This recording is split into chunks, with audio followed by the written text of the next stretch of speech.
Welcome into another edition of the DFS Report. Happy Tuesday, December 10th to everybody out there. Hope you guys had a good night last night. I had some pretty good lineups, some pretty poor lineups. I liked the Rangers a little bit too much, and the Rangers just continue to be absolutely lifeless. So a little bit too much New York, but did have some Soderblom as well. That worked out. Zach, internet issues yesterday, a little grainy today, but we're going to battle through, unlike the New York Rangers did yesterday. Maybe not.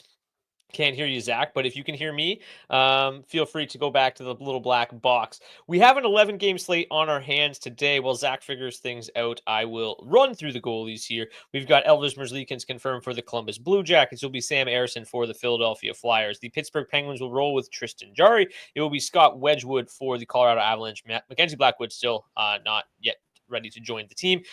Jacob Markstrom gets the start for the New Jersey Devils. It will be Anthony Stellaris for the Toronto Maple Leafs. Likely going to see Pyotr Kochetkov for the Carolina Hurricanes, and Vitek Vanacek confirmed for the San Jose Sharks. The New York Islanders will go with Ilya Sorokin. It'll be Darcy Kemper for the LA Kings. The Winnipeg Jets likely to roll with Connor Hellebuck up against Jeremy Swayman for the Boston Bruins.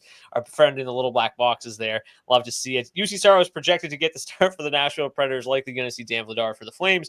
Likely going to see Stuart Skinner for the Edmonton Oilers as they host the Anthony Cirelli list Tampa Bay Lightning, who there was some rumors that it's going to be Vasilevsky. Wouldn't expect anything else, although unconfirmed, but still unconfirmed, projecting to see Vasilevsky. Vejmelka gets the start for the Utah Hockey Club, who hosts the Minnesota Wild, who go with Philip Gustafson. Joey Daccord gets the nod for the Seattle Kraken up against Sergei Bobrovsky for the Florida Panthers. And then Thatcher Demko makes his season debut for the Canucks as they host the St. Louis Blues, who will counter with Joel Hofer. Peter B says, Zach, it's time for some Starlink. Elon would appreciate that. Zach, are you with us? I'm here. Can you hear me? A little bit choppy, but I can hear you. If the people at home can't hear you, let us know in the chat. Zach, are you ready to battle through unlike the New York Rangers? I'm over. You are pretty choppy, if I'm being honest with you. So if you don't have the internet connection, I can run solo if I need to, but let me know if you get things sorted out. I will start over here with the Columbus Blue Jackets and the Philadelphia Flyers. Pretty even game here in Columbus. 3.1 implied total for the Philadelphia Flyers, 3.2 in implied total for the Flyers. Nick says that, Zach, you sound like a robot. I don't know if that's a good thing or a bad thing, but I will leave it to you to get it sorted when you feel like you have. Feel free to let me know. So we'll start with this Columbus and Philadelphia game. Very high event looking game here, 1.3 on the pace score. Looks like pretty good matchups across the board for the Philadelphia Flyers. The Blue Jackets, obviously, we know they've had a really strong year so far offensively. Still not the best defensive numbers overall. For Philadelphia side of things here, obviously, these matchups look pretty good. Really, really poor defensive metrics in the top 9 for these Columbus Blue Jackets. As far as the matchups go, you're going to see a lot of Columbus 3 going head-to-head with Philadelphia 1. That looks like a really, really good matchup for Philadelphia 1, a line that we know has had quite a bit of success so far this season. 3.3 expected goals for per 60, 15 high danger. That looks really good against a line that gives up 15 high danger chances against per 60. So Philadelphia 1 grades out really, really well for us overall. They are the 4th best line to target overall, and it looks like a really, really nice spot there. About 7.4% ownership tonight. So are going to draw a little bit of ownership, but Joel Farabee at $3,100 has been really, really good lately. Looks like another tremendous value tonight. Sean Couturier at $4,400. Zach, you don't usually play him. I don't know if you want to chime in on your guy Couturier at Konechny, still having a great season at $6,900. Can we check in with the robot guy? Are you still with us? Not with us. Okay. So we will that's pretty much the only line that looks like a great target tonight, although it's very difficult to ignore the Columbus 1 side of things tonight. The matchup's obviously not great. They're going to see basically a mix of the bottom 9 for the Flyers. Pretty solid defensive metrics for the bottom 9 of the Flyers. But like it's just like these offensive metrics are fine. I don't know how much stock to put into these Columbus 1 numbers just yet, just because they haven't been together very long. The numbers are pretty good in the smaller sample size, but it's hard to know for sure just how good they're going to be. Without Voronkov, without the line that we've seen normally, I don't feel quite as comfortable getting to Columbus 1 as much as I had in the past. But if you do feel like going back to them, 13,800, they are seeing about 4% ownership on the slate tonight. Monahan up $6,300. Van Riemsdyk obviously feels like an okay play near minimum price. Ken Johnson's been red hot. So if you want to go back to this new look Columbus one, I think they're in an okay spot, but not a line that I'm absolutely slamming in there. The second line for the Flyers, as John points out in the chat, he likes them. Yeah, the matchup score is really good. They're going to see a mix of the top 6 of the Blue Jackets tonight, which, as we mentioned, not very good defensively. The offensive metrics are solid. They've probably outproduced and are due for some regression here. 4.6 goals for per 60 versus just 2.6 expected goals for. But they have been riding a bit of a heater. Owen Tippett's $5,000 is about as cheap as you're ever going to see him. He's struggled a bit this year. Frost at 3,500, Mishkov at 4K. I like it. Don't love it. I think that, yeah, they've probably outperformed themselves a little bit, but Mishkov's been great this year, and to see him still at 4K is pretty wild. Okay, our friend Zach is back. How's it going, bud? I can see him moving. I think we're good now. I think we are good now. But yeah, I will be streaming the rest of the week from Nation HQ, so we don't have to deal with these issues anymore until I figure out what's going on with the internet at Chat Goalie. Well, you know what? The fact that you have an alternative option is pretty solid backup plan. Okay, so if you missed it, which I'm sure you did, I feel pretty strongly about Philadelphia 1 tonight. They grade out really, really well. The matchup with Columbus 3 is outstanding. I don't know exactly how much Columbus I'm going to get to. Obviously, it's a new look line with Van Riemsdyk, Johnson, and Monahan. They've been pretty solid thus far. Ken Johnson's been great. Van Riemsdyk, a nice value. I don't love them. I like them. I'm probably not going to be slamming them in. That's probably the only line I'm really considering from the Columbus side of things. Philly 2, also a line that looks okay. They've probably outproduced what they've actually done and are due for some regression, but they're still just way too cheap. Like how Mishkov's still 4K is pretty wild to me. Where do you land in this game, Zach? Yeah, I agree with you. I really like the look of this top line for the Flyers here tonight. Joel Farabee, one of my top value plays. He has been just getting there on shot volume pretty much alone here in the last 10 games. 32 shots on goal, 1 assist, still averaging I think it was like 7 or 8 DraftKings points per game in those 10 games. So I really like the look of this top line of the Flyers here. I'd probably be comfortable playing a bit of this second line too. Like I do agree with you.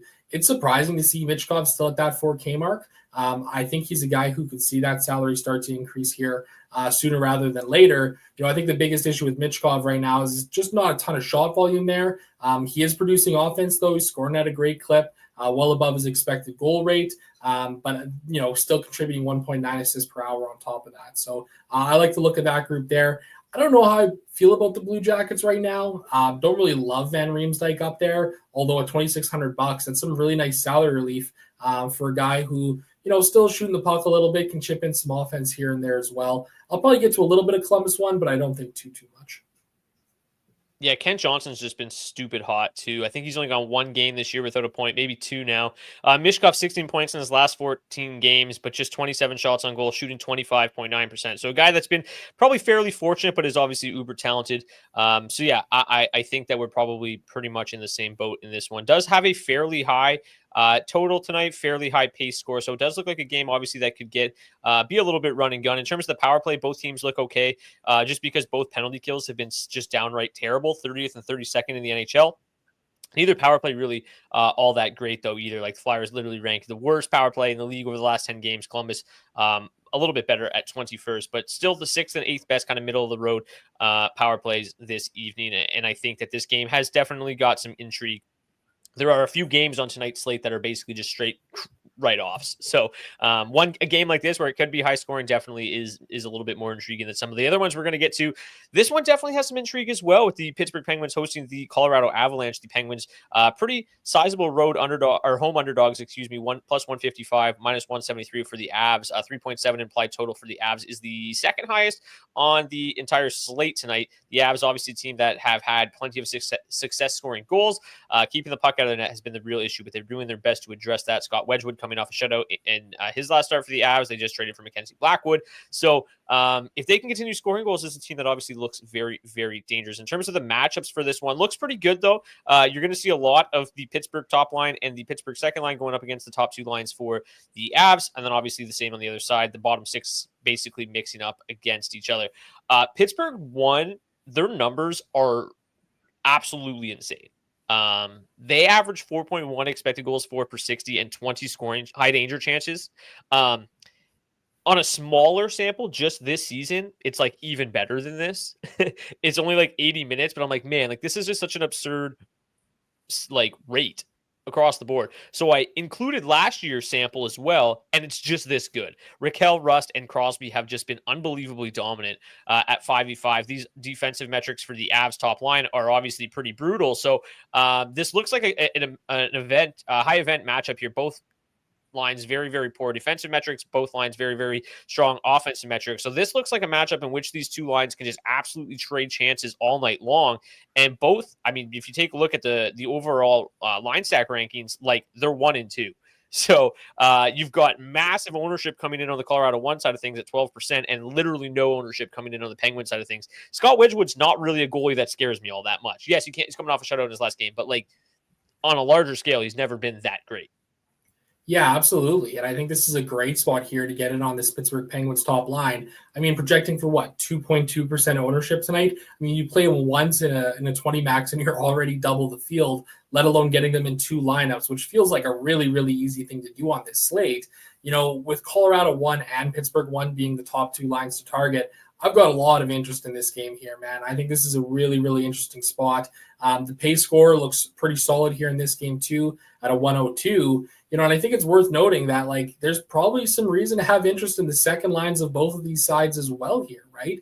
You know, Pittsburgh, too, their offensive numbers aren't as great, but they do come in with a really, really strong matchup score. Colorado, too, same kind of a spot, right? Like, their line stat numbers aren't that great, but the matchup is just so tremendous for both of these top sixes here, where it's going to be Colorado 1 and Pittsburgh 1, Colorado 2 and Pittsburgh 2, trading chances all night long is really what it seems like it's going to be in this game. So I'm going to be comfortable getting to the field on Colorado 1. I'm going to be comfortable getting over the field on Pittsburgh 1 and probably over the field on the second lines as well, sprinkling them into my 20 max here tonight.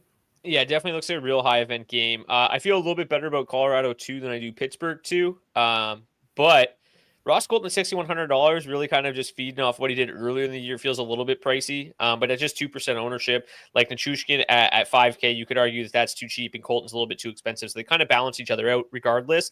Middlestad's still a guy that's been fairly productive, ran through a bit of a cold streak, starting to heat back up. So that's a line that I do think is in a really good spot. They graded out 11th tonight. In terms of the power play for this game, the Penguins have been very, very solid in the power play. They rank 6th.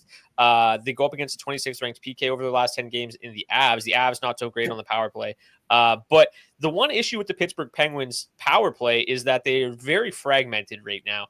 You've got Raquel, Crosby, and Hayes on one unit with 2 defensemen, and then you've got Bunting, Glass, Rust, Malkin with Carlson on the second unit. So you have to imagine that these 2 units are probably going to see similar ice time. I still feel better, obviously, about Pittsburgh side of things. I think that the Crosby, Raquel, Rust stack is the better option. Plus, you can pair them with Chris Letang, who's very cheap on the blue line for some power play and 5v5 correlation. On the Avs side of things, again, the power play hasn't been great, but you've got, kind of they're broken up a little bit, with Colorado 2, but the top line fully correlates on that top power play unit. So you don't really have to worry about not having the best power play score because they fully correlate at 5v5, and they've obviously been outstanding. What are you doing with the Avs? Like they're coming in as one of the higher owned lines on the slate. Are you still going to be over the field on them in this matchup? I don't know if I'm going to, I'll probably be over the field. I mean, they're projecting for only like 12% ownership right now. So I think it's going to be pretty easy to get over the field on them. 15, 20% here on this slate, I think is a very reasonable number here. Tristan Jarry is still Tristan Jarry. He's had some issues this season. It does feel like he's playing a bit better as of late here. But this is a really tough matchup for this Penguins side, just given how high powered these Colorado Avalanche have been, especially this top line. And the top 6 of the Pittsburgh Penguins are just giving up so much defensively. I don't see any reason to fade Colorado or to be under the ownership here. So I'll be pretty comfortable, getting to and probably over a little bit on Colorado 1.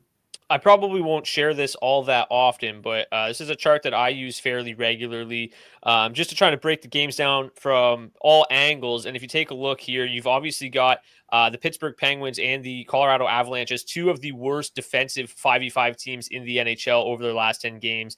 And then you've obviously got this penalty kill struggling for the Avs as well. So this game looks like one that, from the charts perspective, from kind of just a when you zoom way in at the matchups and the individual lines, it looks like there's a great spot. When you take a kind of bigger view of it all, and from a team perspective, it showcases the exact same thing. So I feel really strongly about our view of this game, and I do think that these 2 goalies could struggle, and and it could be a definite high scoring affair.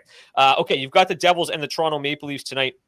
The Devils, if you go back to this chart, I said I wasn't going to use it too much, but they've just been unbelievable. Wow, that got messy quickly.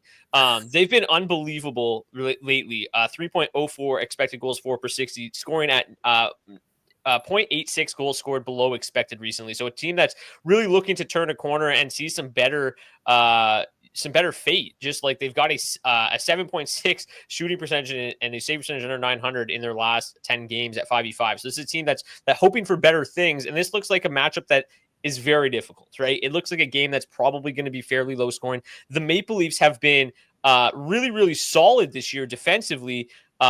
The offense has kind of been lacking so far for them this year. Do you feel like this is a game that you're really all that interested in, or is it kind of have the feel of like a 3-2, really exciting, good game, but like kind of the feel of a 3-2 game where nobody's really going to be all that optimal? Like the matchups are okay on both sides. Both teams are reasonably solid defensively. Both teams, they don't grade out that great at 5v5, with these current line combinations. But like, how do you view this game? The one concern I have is that Max Domi is expected to be back tonight, and I don't exactly know how the lines are going to shake out. Domi could be on the third line. We could have Pacioretty on the Matthews line. We could have, I can't even remember. Oh, and Nye's back on the Tavares line. These are the guesses I had because they didn't really give us anything concrete. Obviously, Nyes has spent a lot of time with Matthews, Domi, Tavares, Nylander. They have like 200 minutes together early in the season.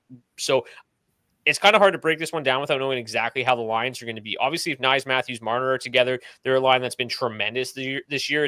It's pretty easy to get interested in them. They go up against, they're going to go up against the Nico Hischier line a lot. They're also going to see a fair amount of the fourth line. The Nico Hischier line with Dawson Mercer up there, pretty poor defensive metrics, although they've held teams to just 0.9 goals against per 60.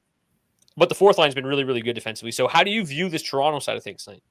Yeah, I think my interest is in Toronto 1 here. As was the case earlier in this season, I'm pretty comfortable fading any Toronto Maple Leafs line that has Max Domi on it. He just seems to drag down the offense so much for whoever he's playing with.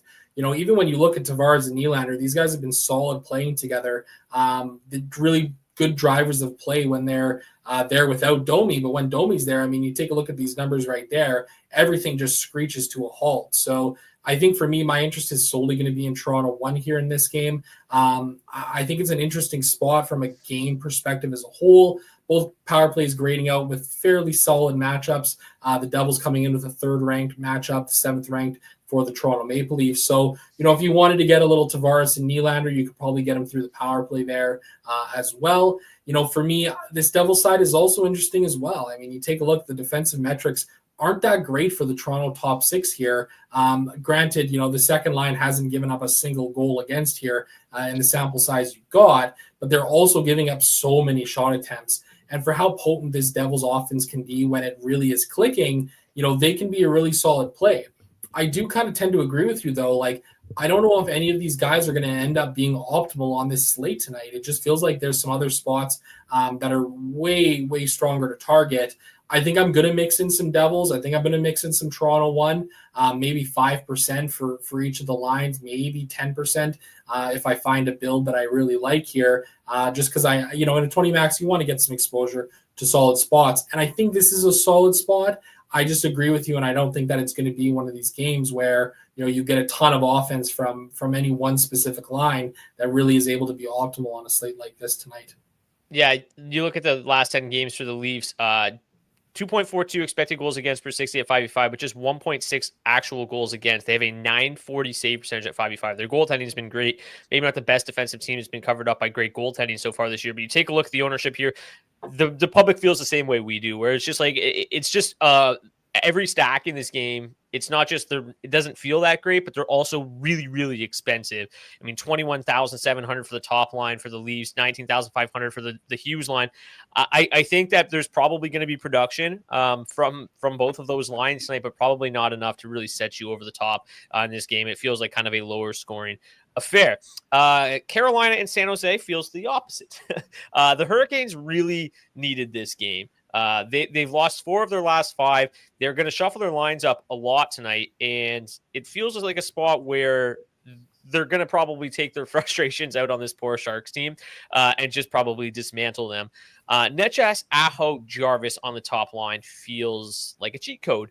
Very, very good stuff there. The matchup is all obviously brilliant. They're going to see kind of a mix of the top 9, mostly the middle 6, though, of the San Jose Sharks. Take a look at the middle 6 of the San Jose Sharks. Pretty much any line of the Sharks are bad defensively, so it doesn't really matter. It's going to be a good matchup. Surprisingly, the Jarvis, Aho, Netchas numbers are not that outstanding, but they're good. And they also have the number 1 power play score on the slate. They have the number 1 power play up against the 14th ranked PK, also a Sharks team that takes a fair amount of penalties. And then you take a look at the Carolina power play, and you've got Aho, Jarvis, Netchas fully correlated on that top power play unit. So they feel like they're in an absolutely terrific spot tonight, and they're really not drawing that much ownership. I was expecting them to be the highest owned line on the slate. At 21,900, maybe that's keeping it down a little bit. They're obviously still one of the higher owned lines on the slate, but I thought for sure they were going to be the highest. This feels like a great spot to get overweight on Carolina 1, and it kind of takes some of the guesswork out of it where it's like, okay, is it going to be Carolina 1? Is it going to be Carolina 2? Right now, it looks like all hands on deck, Carolina 1 in a smash spot. Yeah, I agree with you. I'll be definitely double the field on Carolina 1 here tonight. This looks like just such a tremendous spot. I wrote Martin Netchas as one of my top value play forwards on the slate tonight, which is kind of a crazy thing to do considering he's $7,600. I wouldn't typically put a guy with that salary when you're looking for value plays, but it feels like at $7,600, he's a solid value tonight. He's averaging 14.5 DraftKings points per game this season, 1.7 goals per hour of ice time, 5.1 points per hour of ice time, solid shot volume, 8.2 shots on goal per hour of ice time, tied for the league lead in points this season so far. And then he gets a bump up to playing with Aho and Jarvis. I mean, it just feels like an incredible spot here.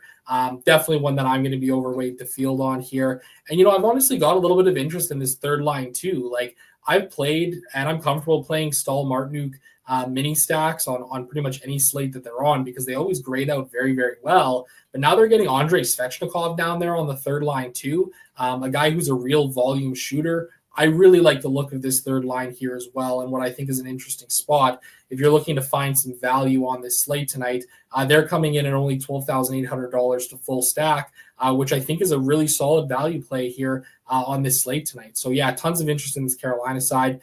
You could probably talk me into 5%, maybe 10% Carolina too, just because I think it's going to be one of these games where the Hurricanes could come out and put up 8 goals really quickly, just like the Tampa Bay Lightning did last week against the Sharks, just like the Winnipeg Jets did earlier this year. Vegas put up a 7 spot against the Sharks earlier this year too. So yeah, it feels like an absolute hammer smash spot here for the Hurricanes. As I mentioned, they come in as the third highest owned line overall. And yeah, I do think like that there are, if you want to still get exposure to the Hurricanes, those other lines are fine too, right? The matchups are obviously really good. As we mentioned, pretty much every line of the Sharks is bad defensively. And then the offensive metrics are nearly identical to Carolina 1. The only difference being they don't have the power play. They don't have the power play correlation. So it's a little bit lower upside, but they can get there at the value. And they feel like strong lines to include. Even the second line, 8,800. Like think of the things you could do with an $8,000 line that's still going to play a healthy amount of minutes, especially being 2 young players in Drury and Blake. And if they do get up, they're probably going to get additional minutes. So yeah, from kind of just a game theory perspective, this feels like a decent spot for Carolina 2 at $8,800. Any interest in the Sharks side of things? The matchups are obviously bleak.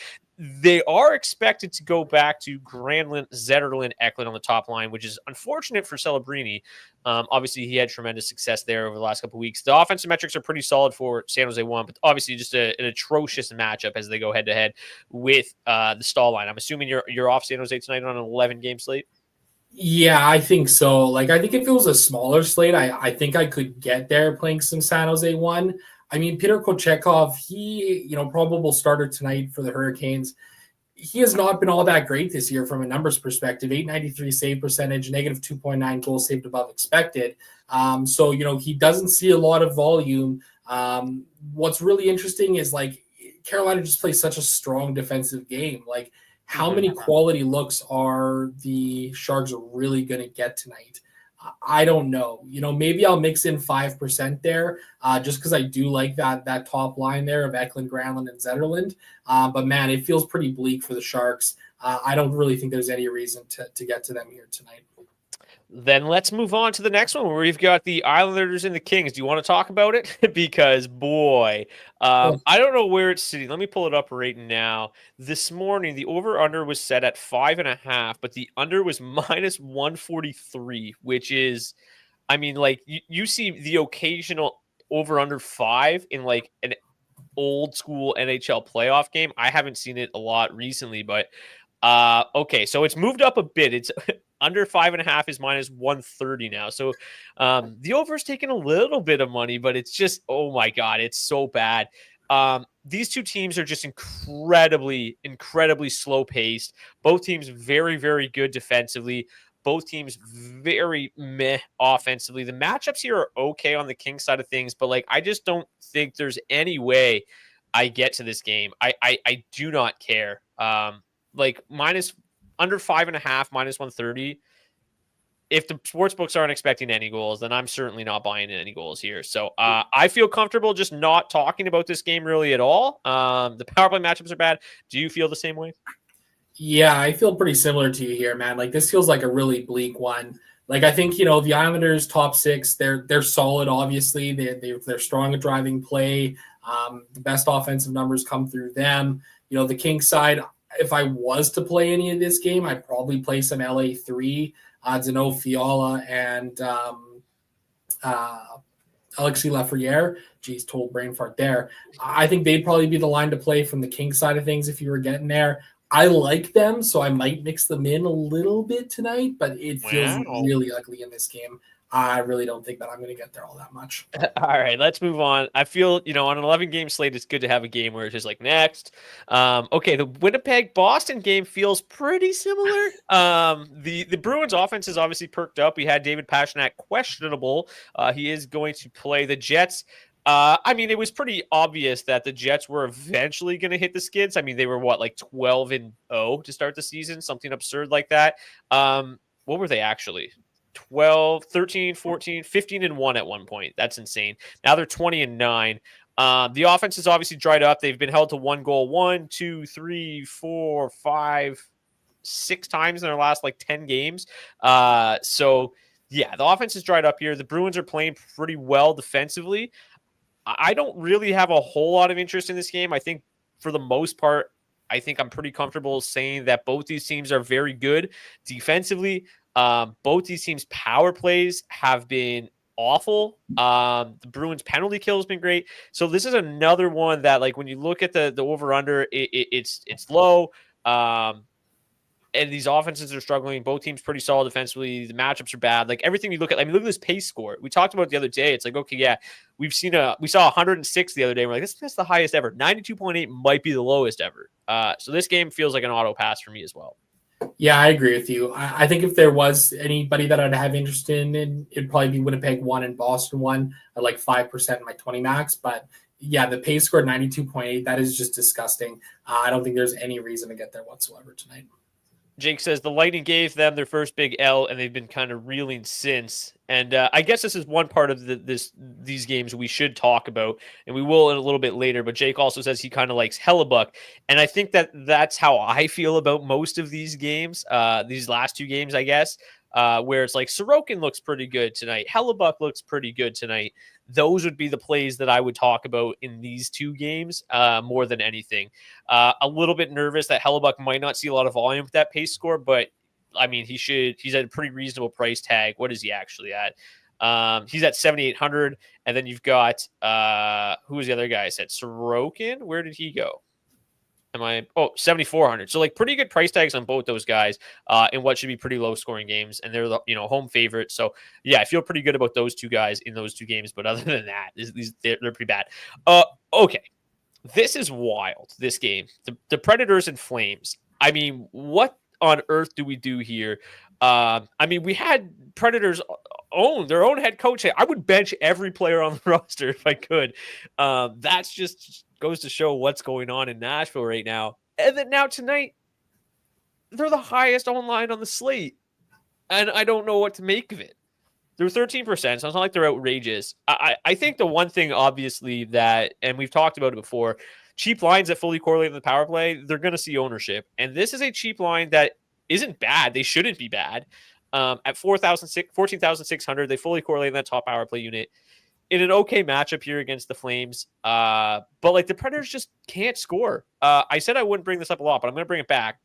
Look at these numbers here. The offensive metrics for both of these teams at 5v5 over their last 10 games, they're combining for 2.8 goals for per 60. Combining. They're combining for a 10% shooting percentage. I mean, both these teams have been horrendous. But then you look at the metrics, the expected goal for metrics are still pretty good. You have to imagine that they're going to be able to right the ship a little bit here, but then both penalty kills have been good. Like, I don't really see an avenue for this game to be all that high scoring, given the offensive struggles that both of these teams have had. I don't see how it gets there. I really don't. Do you feel any differently? Like the matchup, or like the pace score is pretty good. The matchup scores are pretty good. The offensive metrics from the top line, the chalkiest line on the slate, are okay. The Flames, I mean, they are generating chances, just nobody's scoring. Like, what are you doing with this one? Because it's a hard one to figure out, and seeing a lot of ownership coming in on it is surprising. Yeah, it's really surprising. The numbers are pretty interesting here. You take a look at the Calgary Flames on the road this year. They're scoring 2.17 goals for per hour of ice time. That is 30th in the NHL.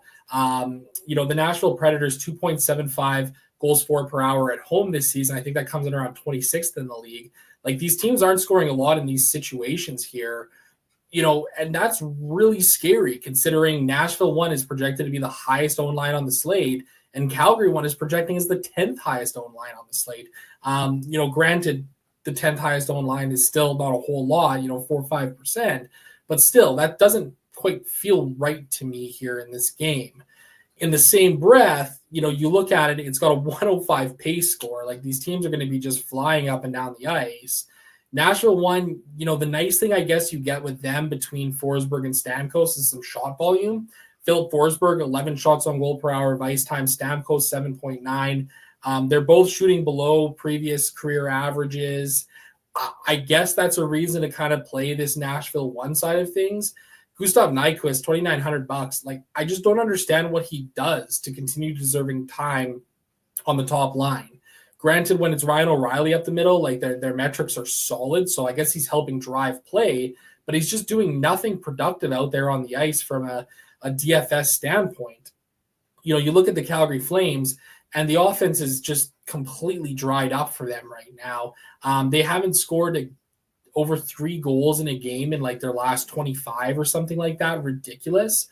I don't mind Calgary too, which is kind of my status quo. And I really kind of say that because Sharon Govich and Backlund and Coronado, they have solid shot on goal numbers. So you get a bit of a floor there and some offensive upside from these guys where, if each of them are taking 3 shots on goal and there's a goal that they score on the ice, they're going to pay off their value because they're really not that expensive.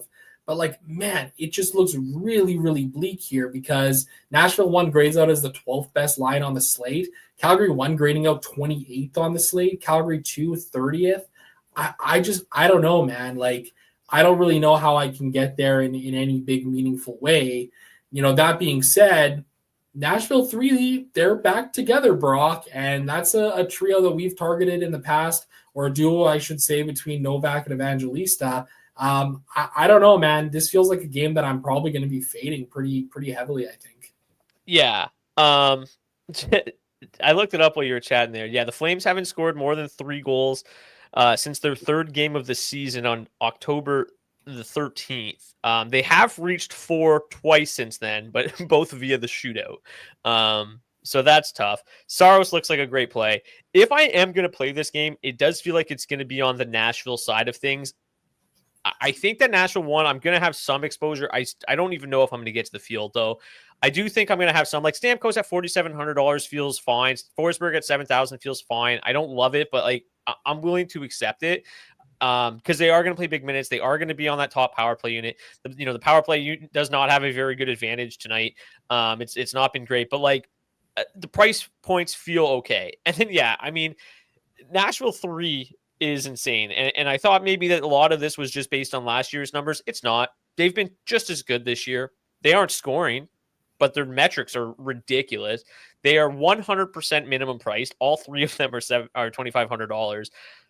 If you want to get weird in a deep tournament, I think that that's the only way I'm doing it. They're not a safe play, but like if you want to slam Colorado one in or slam everybody in, McKinnon, McDavid, everybody, you could do it with these guys. That's the only way I'm doing it. I don't feel comfortable about it, but the metrics are the metrics, and we'd be silly to ignore them because they've been very, very good despite, not scoring at all. 2.7 goals for per 60. And then, I'm just not playing the Flames. They're just not scoring. I think Saros is a fine play in this game. That's it. Any final thoughts on this one before we move on? No, I agree with you there. I think, one thing it's worth mentioning too, we talked about this last week. If you're playing any Nashville, just try and find a way to correlate them through Roman Josi. He's the guy who's seemingly driving all of the offense for them this season. So I think that's probably how I'm going to build around it. If I am playing any Nashville, it's going to include Roman Josi in there tonight. Yes, absolutely. Michael says, is it live? I just can't see, or is the show starting later? We are live right now. We are very much live, so hopefully you have joined us and got that sorted out. Okay, a couple more games to get to. Zach's Edmonton Oilers host the Tampa Bay Lightning this evening. -154 home favorites against these Lightning, who will be without Anthony Cirelli. They will also be without Eric Chernak on the blue line. So two pretty key defensive losses for the Lightning in a pretty tough matchup here against the Oilers. The matchups in this game, not great. Both teams pretty good defensively. Obviously, both, Vasilevsky's been solid. Stuart Skinner. I feel like Stuart Skinner is starting to turn a corner, Zach. Like, I feel like every time I say that, he stops turning a corner, but he's been better lately. Do you feel confident in saying that he's back, or is he still somebody that just scares the shit out of you? Last four starts, .945 save percentage. Yeah, Stuart Skinner is a really interesting character. If you look at his career splits, and I did this for an article at Oilers Nation a couple of weeks ago, he's terrible in October and November. December is one of his best months of the entire season. He has like a 930 career save percentage in December. So I don't necessarily think Stuart Skinner is back per se. I think he's just playing hockey in December, which is for whatever reason when he decides to actually play hockey. I don't think this is a game where he's going to be back. I also don't think this is the game where Andrei Vasilevsky is going to be a great play either. The last 6 games between the Edmonton Oilers and the Tampa Bay Lightning have had an average of 7.8 goals scored per game. You want to talk about absolute end-to-end, all offense, all gas, no breaks games. It's when the Edmonton Oilers and the Tampa Bay Lightning play. And, I can talk till I'm red in the face about playing the Edmonton Oilers on a regular basis, which I actually do on this show all of the time. But this does feel like a great spot to get different on this slate, because I do think this is going to be a really high-powered offensive game, which is really exciting for me because I'm actually going to be in the crowd for this one tonight, Brock. I'm going to be going to the Oilers-Lightning game tonight, so I'm pretty excited for that. So I guess I'm kind of hoping that it's going to be a big offensive shootout because I'll get to witness it live. But I really like the look of this game here from both sides. I think this is a solid play for Edmonton 1 and Tampa 1. Obviously, they're very expensive plays, but it does feel like a great spot here for both of these top lines. So you are going to be in attendance tonight, which means you are going to have 100% Edmonton exposure tonight, guaranteed. Yes, they're both very expensive. They both have very limited ownership. Does feel like a pretty good get right spot or get different spot. I do feel like we've talked about quite a few value lines on the slate already as well that make it fairly easy to play these guys. Let's go. 7.8 goals per game. Let's keep that rolling. Obviously, Tampa 1's been great. Nikita Kucherov's an absolute beast. Braden Poit's had an unbelievable season. Jake Gensel's under $7,000, so I'm fine with that. Zach Hyman struggled, but he's $6,300. Who cares? Ryan Nugent-Hopkins is 45. You can full stack Edmonton 1 for $20,600. Come on. I'm in. Yeah, 100%. The second line for the Oilers has actually been pretty good too, not necessarily capitalizing, which isn't totally surprising given that it's kind of just Leon and a cast of characters, but the offensive metrics are pretty good there. The problem for them, they're going to see a lot of that Kucherov line, which makes me nervous. Like that Kucherov line, their defensive metrics aren't great, but they're so good offensively. I worry that the Draisaitl line could get hemmed in a little bit. So it does feel like a game where Edmonton 1 and Tampa 1 can both have plenty of success. No Anthony Cirelli, no Cernak. Definitely piques my interest even more on the Edmonton Oilers side of things. But I love that it's not that Stuart Skinner's back. It's just that December's back. That's terrific stuff. And yeah, man, December's the pond hockey season. Hopefully we get a bit of a pond hockey game breaking out in this one. But yeah, I don't love much of the depth in this game. And I don't think you really need to dive that deep, right? With the ownership being so low on these top two lines, I think those are clearly the best plays. I don't like the Brandon Hagels of the world as much without Cirelli in the lineup. So yeah, I like the top two lines, and that's probably it for me. Before I go back to you, both power plays have been very good. Both penalty kills have been very good. What are your final thoughts on this one? Yeah, just to kind of close it out for me, I think Edmonton 2 is an interesting play. The way that I've been playing Edmonton 2 this year is a Draisaitl, Podkolzin, McDavid stack, because Draisaitl and McDavid play quite a bit of ice time pretty much every game. They still see about 30% of their ice time together at 5-on-5 in any given game. So you get some correlation there. If Podkolzin scores a goal at $2,500 or gets on the scoreboard in any way, that's some really nice value to add to that line there. So yeah, I'm interested. I'm definitely going to be playing both of the top lines here and some Edmonton 2 as well. Yeah, both penalty kills have been great, but both power plays are also outstanding. We'll see which one, if the power plays break through tonight, that's how you get those 8-goal games tonight, super high scoring. So we'll see what happens there. Okay, you've got Utah and Minnesota, pretty interesting one. The Utah Hockey Club, basically just the streakiest team on earth. They were unbelievable to start the season, and then they were really, really bad, and now they are seemingly unbelievable again. So we'll see what happens here. Pretty low total here. At 6, and both teams implied total of 2.9. Just trying to pull up the Utah Hockey Club numbers here really quick. So they are currently they've currently scored over 3 goals in 5 of their last 6 games, including 5 and 4 goals in their last games against the Sabres and the Flyers. Obviously, a bit of a more difficult task tonight with the Wild.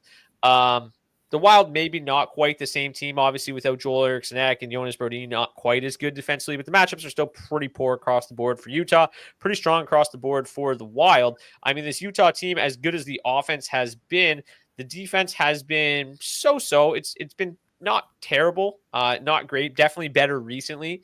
Are you interested in this game? It kind of feels like another one of those games that could be pretty low scoring, but I do still have quite a bit of interest in Minnesota 1 tonight. Yeah, I agree with you there. I think Minnesota 1 is the line to target. I mean, you just look at the Wild defensively, and they just choke teams out, right? I mean, it's pretty bleak trying to stack going up against the Minnesota Wild. I like the way that Utah is kind of feeling like they're bouncing back here. I would love to play their top 6 right now. I just don't know if this is necessarily the matchup to do so.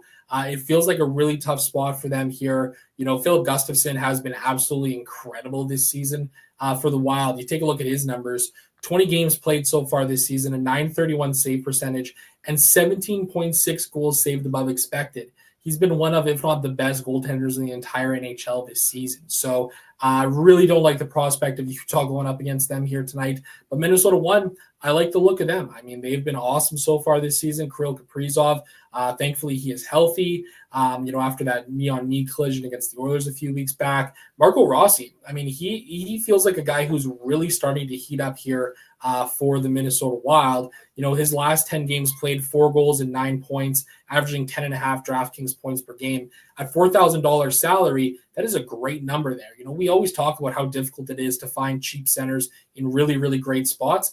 Well, Marco Rossi is a cheap center in a really, really great spot tonight. So I'll be over the field on Minnesota 1 here in what feels like a really nice spot for them.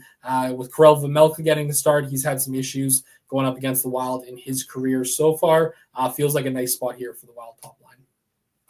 Yeah, not seeing a whole lot of ownership either. I mean, still modest at 8.6%. They grade out really well. 6th best line overall from the charts perspective. From a pure projection perspective, they grade out 2nd best, just behind Colorado 1 and ahead of Carolina 1. So 2 lines that look really good in terms of pure value. Just it obviously factors in the salaries a little bit more. They grade out as the number 1 line overall. So they're definitely interesting tonight at 8.6% on the line that I definitely am going to play. Probably not going to get to too much else in this game. Like you said, I mean, the Utah Hockey Club, I've been playing their top six a lot lately, right? It's not just been the top line. It's been the second line as well. But this is just such a brutal matchup that it's probably not worth getting there. And you take a look at the ownership in this game. Public feels the same way. Just nothing coming in on the Utah or the Minnesota depth, really. And the Charts have the second best line in this game, graded out 38th. So hard pass there. Okay, let's move on to the 10th game of the night. Seattle and Florida. The Panthers in Seattle as minus 175 road favorites. The matchups in this one, horrendous on the Seattle side of things. No surprise there. Not terrible, not great on the Florida side of things. You know, we talk about these Panthers and it's like, okay, well, which one do you play? And for a while there, it was a real question. And then it felt like you had a concrete answer that it was Florida 1. They were just outplaying Florida 2 on a regular basis.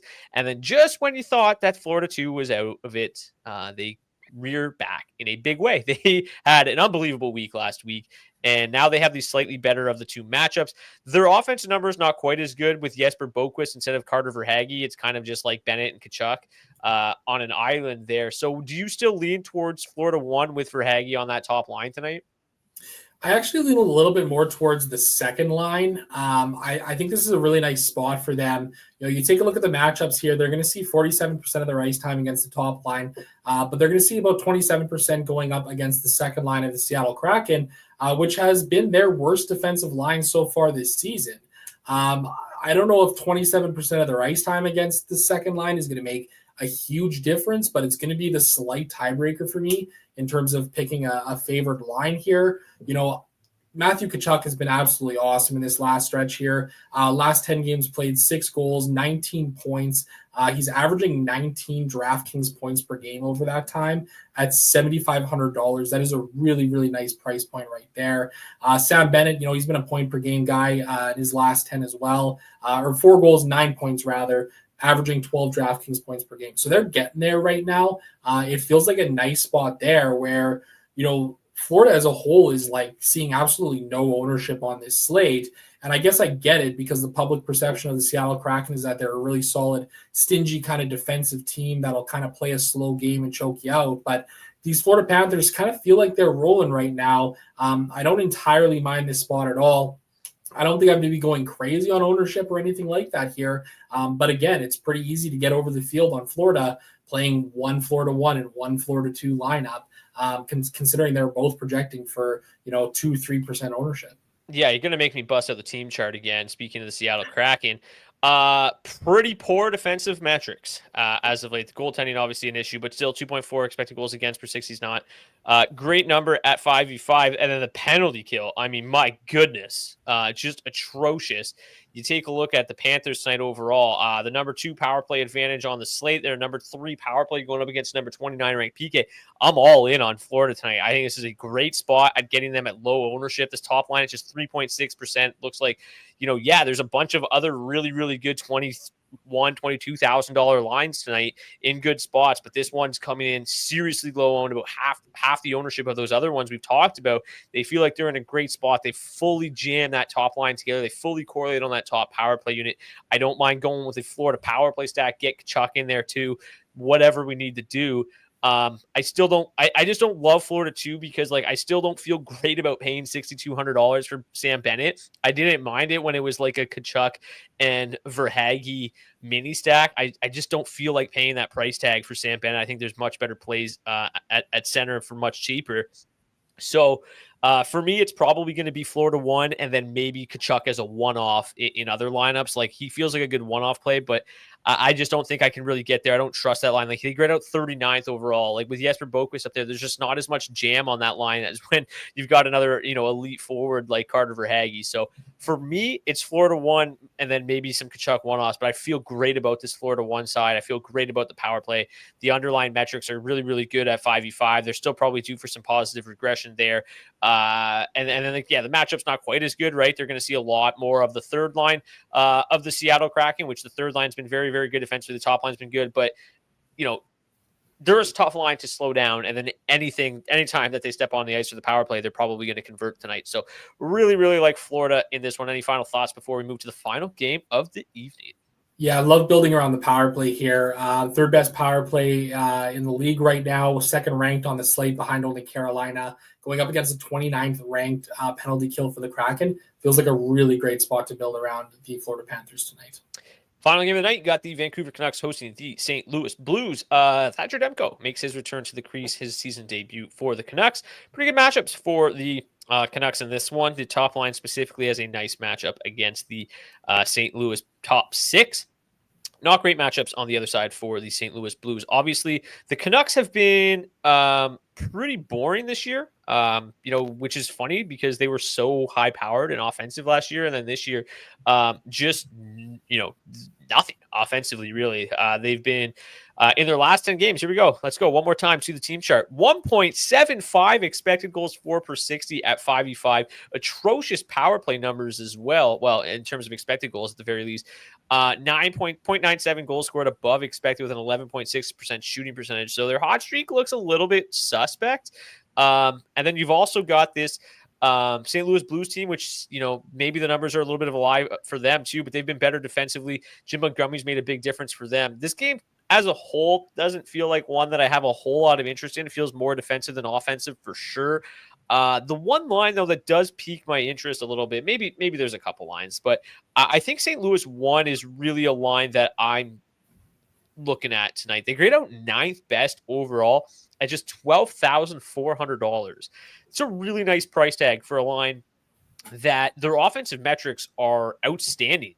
And we saw early in the season, Jake Neighbors really didn't have anything going. I talked about it this morning on the DFO Fantasy Minute that he had 7 points. I think it was his first 18 games. He's matched that 7 points in his last 10 games, scoring 5 goals over that span. The shot volume is pretty solid. It's just a line that's got a lot of upside. And at $12,400, feels like a really, really good price tag. And yes, Thatcher Demko at his best, one of the best goalies in the world. First game in a long time. There's got to be some rust there. I don't care what you say. And as good as the Canucks have been defensively, St. Louis won against a rusty Demko at $12,400 feels like a good play, especially at 3% ownership. Yeah, I agree with you there. I'm comfortable getting some St. Louis 1 in the mix here. Really like the look of Jake Neighbors up there on that top line. 1.2 goals for per hour of ice time, 1.1 individual expected goals per hour for Neighbors. Fair amount of shot volume, 7.2 shots on goal per hour of ice time. Robert Thomas and Pavel Buchnevich, they haven't quite been as explosive offensively as they have in the past, but their price tags are very reasonable right now. I mean, Robert Thomas, $5K, Pavel Buchnevich, $3,800. These are some really low numbers for some guys that were, well above those marks at times last season. So Robert Thomas, 4 goals, 10 points in 15 games against the Canucks. Pavel Buchnevich, 5 goals, 11 points in 14 games. I'm comfortable getting to some St. Louis 1 here in this spot tonight. I don't really know if I'm going to be getting to the Canucks at all here. Joel Hofer has been really solid so far this year for the St. Louis Blues. So feels like a bit of an ugly spot here for the Vancouver Canucks, who are also playing on home ice, and they've really struggled on home ice for whatever reason this season. That's kind of the way that I'm looking at this one here. Robert Thomas, since returning from injury on November 19th, 3 goals, 7 assists, 10 points in 9 games, 23 shots on goal, 2.6 shots per game, somehow just $5,000. And yeah, we know that Jake Neighbors and Pavel Buchnevich are at least $4,000 players. Seeing them in the mid 3,000s is pretty wild. It just feels like a really nice price point for this line. And I'm interested to see if they can kind of keep rolling under Jim Montgomery. Any other interest? The second line, not quite as good offensive numbers for St. Louis, probably maybe more of a late slate show, but even them, I'm probably not all that interested. It's probably St. Louis 1 or bust for me in this one. Power plays look okay in this game, both about middle of the pack. The Blues have a pretty good power play, 10th best up against the 21st ranked PK. Really, really good numbers there. Positive. The problem is they just don't draw any penalties, which is insane. Just 2.3 power plays per game is insanely low. If they get 2 or 3 power plays tonight, they should be able to convert on 1.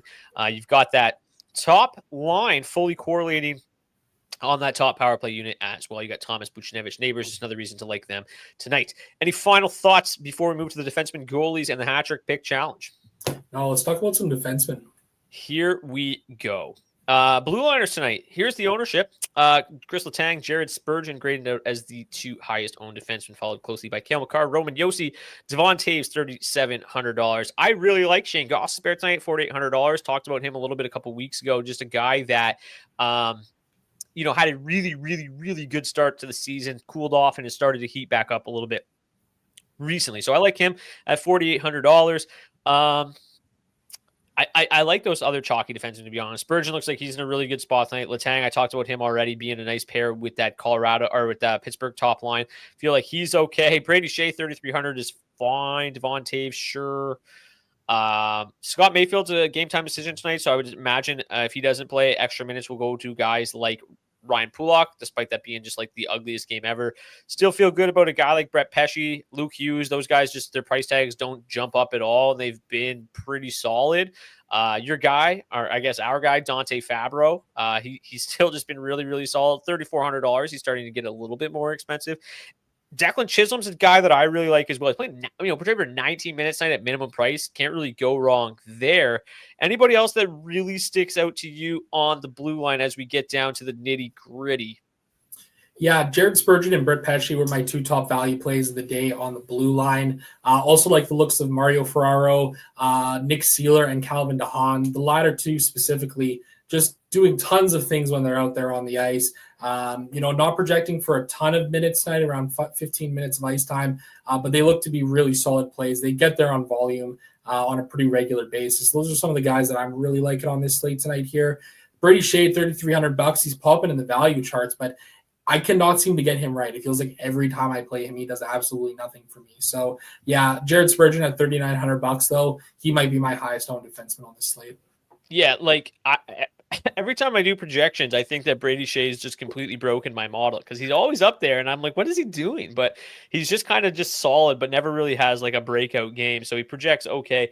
Mata shockingly looks great. Yeah, Oli Mata has just been a shot blocking king recently. He has hit the shot block bonus in 1, 2, 3, 4, 5, 6 consecutive games.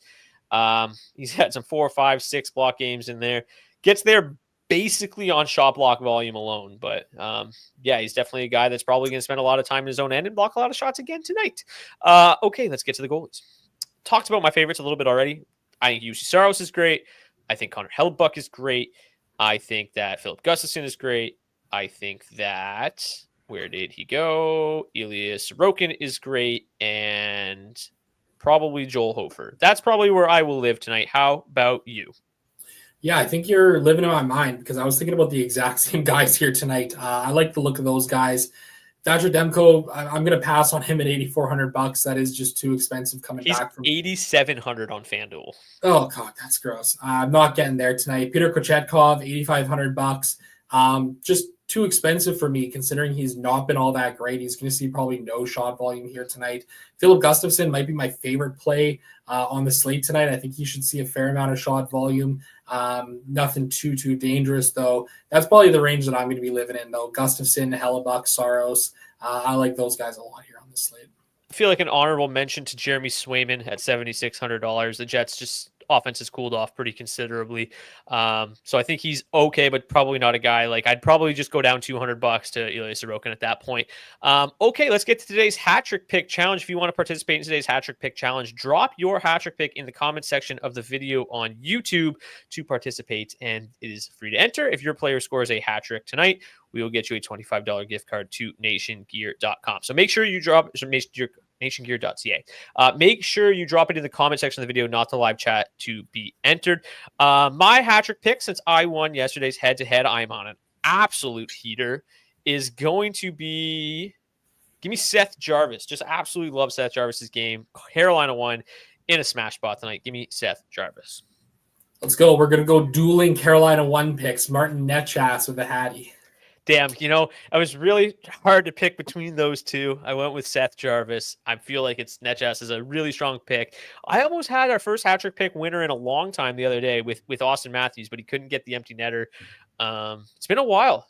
our guy Nick's the last one that won, and it feels like that was in like October. I think we've had 2 winners so far this year. Let's get some more Hatties. Just haven't been that many this year. Let's get to today's daily face-off head-to-head, where I'm on at least 4-game winning streak.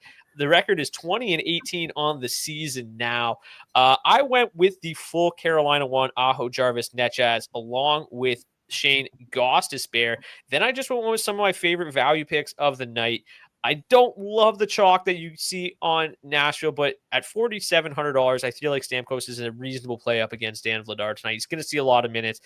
We've had some people in the chat point that he's a defensive liability. Don't care. It's DFS. So $4,700 Stamkos felt fine. Farabee at $3,100. We talked about him a bunch. Really, really good shot on. Really good floor. Obviously has some upside on that top line as well at $3,100.